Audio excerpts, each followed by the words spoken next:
Kollywood cute కపుల్స్‌లో సూర్య, జ్యోతిక జంట ఒకటి అనడంలో ఎలాంటి సందేహం లేదు. రియల్ లైఫ్‌లో కలిసి నటించిన ఇద్దరు ప్రేమ వివాహం చేసుకొని రియల్ లైఫ్ దంపతులు అయ్యారు. పెళ్లికి ముందు సూర్య, జ్యోతిక చాలా సినిమాల్లో జోడీగా నటించారు. 1999లో విడుదలైన పూవెల్లం కేట్టుపార్లో తొలిసారి కలిసి నటించారు. సూర్య, జ్యోతికల పరిచయం ప్రేమగా మారడంతో ఇరు కుటుంబాల అనుమతితో 2006లో పెళ్లి చేసుకున్నారు. ఈ జంటకు ఇద్దరు పిల్లలు. ఇక పెళ్లి తర్వాత సూర్య వరుస హిట్లతో దూసుకుపోగా జ్యోతిక మాత్రం నటనకు దూరమయ్యారు. 36 వయదినిలే చిత్రంతో జ్యోతిక మళ్లీ హీరోయిన్గా రీఎంట్రీ ఇచ్చారు. మమ్ముట్టికి జంటగా కాదల్ ది కోర్ అనే చిత్రంలో నటించారు. తాజాగా బాలీవుడ్లో అజయ్ దేవ్గన్ సరసన సైతాన్లో నటించారు. రీఎంట్రీలో సూర్యతో జత కట్టేందుకు జ్యోతిక సిద్ధమయ్యారని తెలుస్తోంది.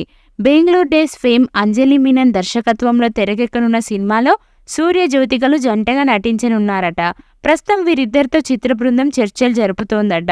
త్వరలో దీనిపై అధికారిక ప్రకటన రానుందని సమాచారం. ఇదే నిజమైతే దాదాపు 18 ఏళ్ల తర్వాత సూర్య, జ్యోతిక మరోసారి జంటగా నటించనున్నారు. ఇక సూరరై పోట్రు, జై భీమ్ వంటి విజయవంతమైన చిత్రాల తర్వాత ప్రస్తుతం సూర్య కంగువ సినిమాని పూర్తి చేశాడు. ఇటీవలే దర్శకుడు కార్తీక్ సుబ్బరాజుతో 44వ చిత్రాన్ని ప్రకటించారు.